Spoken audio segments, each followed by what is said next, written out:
श्री स्वामी समर्थ. तर खूप दिवसांनी मी दुकानात आली आणि आम्ही ना बाहेर गेलो होतो खाटूश्यामला. त्याच्यामुळे ना माझी पण थोडीशी ताळमेळ चुकले आणि कामाचं पण मूड नाही आहे. पण आता करावं लागलं. काल उघडलं होतं पण मी काही व्हिडिओ शूट नाही केला काही, कारण की माझा मोबाईल पण खराब झालेला होता. हे बघा,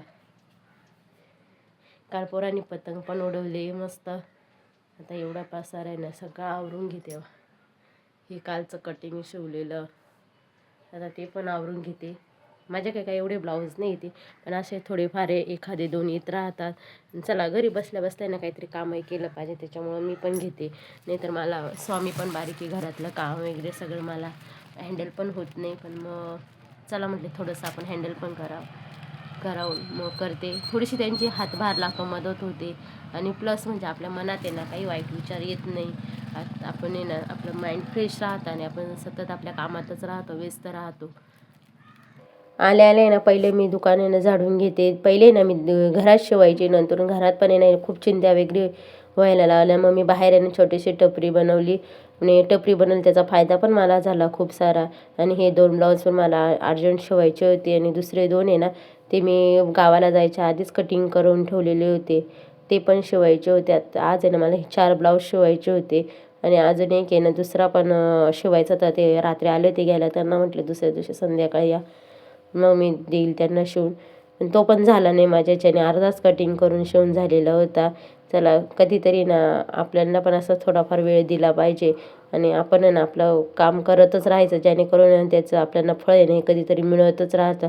तसंच माझं ब्लाऊजचं पण झालं होतं. ब्लाऊज आहे ना मी सुरुवातीला एक शिवत गेली, त्याच्यानंतर माझ्या कस्टमर पण खूप सारे वाढले आणि आता सध्या आहे ना दुकानात यायला मला वेळ पण एवढा भेटत नाही. पण मी रोजच्या रोज आहे ना एखाद्या 2-2-3 असे शिवतच राहते. कधी कधी 4-5 पण होऊन जातात शिवायचे.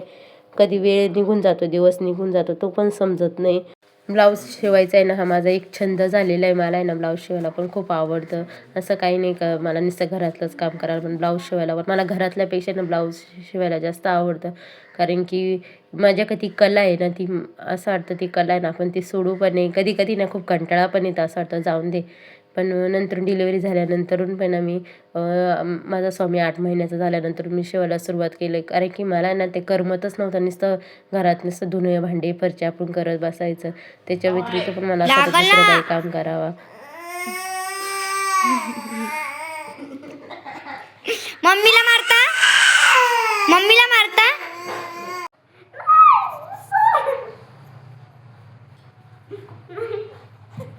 मध्ये मध्ये ना स्वामीला पण सांभाळावं लागतं आहे. बघा, माझं एक ब्लाऊज पण रेडी झालं होतं शिव आणि एकदम फिनिशिंगचं सोबत ब्लाऊज रेडी आहे. हे बघा, कुठंच चुनी नाही पडत का काही नाही, एकदम छान टिपा व्यवस्थित. कारण की ब्लाऊजला आपण फिनिशिंग दिले नंतर कस्टमर पण आपल्याकडे येतात, नाहीतर कस्टमर पण यायला कंटाळा करतात. हे बघा, मध्ये मध्ये ना स्वामी पण येत राहतो, त्याला पण सांभाळावं लागतं मला. आणि तो ना खूप खोडकरी, त्याला सांभाळता सांभाळता आहे ना दुसरे पण ब्लाऊज शिवत होती. आणि ब्लाऊज शिवायला ना मला खरंच अप्रतिम आवडतं. बघा, हा दुसरा ब्लाऊज आहे. एकच जणीचे ब्लाऊज आहे, पण एकीचे 2 ब्लाऊज सेम सेम आहे.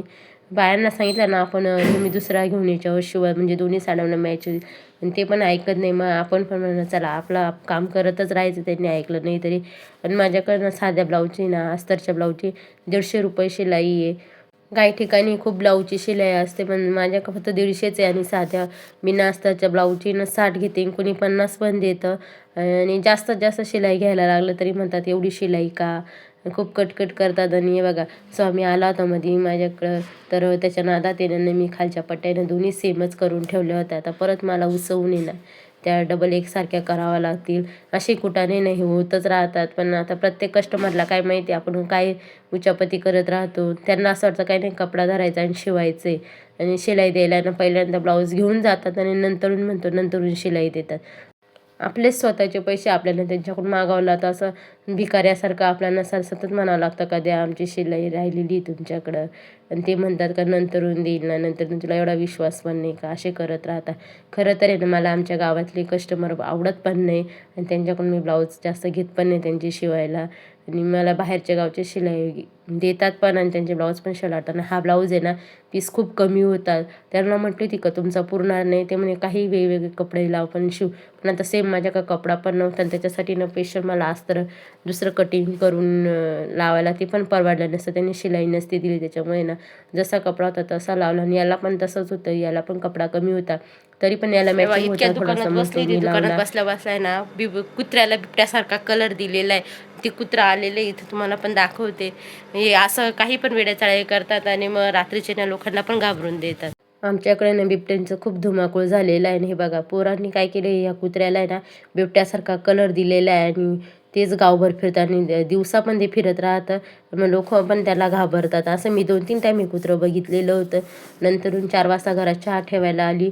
चहा नंतर चहा ठेवला, लगेच कस्टमर पण आले आणि मी भांडी लावले आणि बाकीचे भांडी लावायचे बाकी राहिली होती ते पण मी नंतरून येऊन लावले होते. जरा आपलं काम आहे, नाही करावंच लागतं आपल्याला. भांडे पण खूप राहतात आणि इकडं कॅमेऱ्याच्या नादात आहे ना माझा चहा पण उतू गेला होता आणि या सर्वजण चहा घ्यायला. आणि हे माझे 4 ब्लाऊज आहे ना छानपैकी शिवून पण झालेले होते. मी किती 12 वाजता आली होती तर 4 वाजेपर्यंत आणि हे 4 ब्लाऊज शिवून झाले.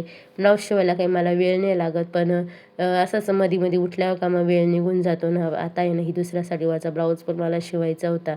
ती साडी ना इकडे कसं एकदम गरीब परिस्थिती, पण बाया पण आहे ना असं प्रत्येक सणाला प्रत्येक याला साडी घेत राहतात. आपण आपण नाही घेणार, पण एवढे गरीब लोक घेत राहतात आणि त्यांना आहे ना साडी म्हणजे असं वाटतं का प्रत्येक याला वेगवेगळी घालावा. आपल्याला जरासं असं वाटतं नको हाई कशाला डबल घ्यायचं, पण ते घेतच राहतात. नंतरून मी घरात येऊन बाकीचं सगळं माझं किचन पण आवरून घेतला. आणि हे बघा किचन आहे ना 2-3 टाईम आहे ना माझा पुसूनच होतो. कारण की ना घरात आहे ना असं लहान मुलं पण आहे, माझी मुलगी पण आहे, ती शाळेतून आली का डबा खाणं, मग तिचं इकडं तिकडं पसारा करून ठेवते. आणि सकाळीचे कपडे पण होते माझे घड्या घालायचे, ते पण मी हातासरशी लगेच घड्या पण घालून घेते. कारण की ना नंतरून वेळ पण नसता मला भेटलेला, म्हणून आताच मी सगळं आवरून घेते. घरातले काम आवरताना वेळ कुठं जातो ते पण समजत नाही. दिवस पण कमी पडतो. असं वाटतं आताच दिवस उगवला आता लगेच अंधार पडला. हे बघा स्वामीला पण लगेच संध्याकाळी ना त्याचं आवरून दे, खूप मस्ती करतो तो पण. त्याला पण असं वाटतं नको मला कपडे घाला, त्याला कपडे घालायचं म्हणजे का लई कंटाळा येतो. टोपी पण म्हणा आता सध्या आहे ना त्याला आम्ही तिकडे राजस्थानला गेलो होतो आणि तशी टोपीची सवय पडली. तिकडं खूप सारी थंडी पण होती. हे बघा स्वामी छान रेडी झालेला होता. आणि त्याचं आहे ना खूप उचापती पण आहे, लई करामती. तो एवढा एवढाच आहे पण खूप करामती.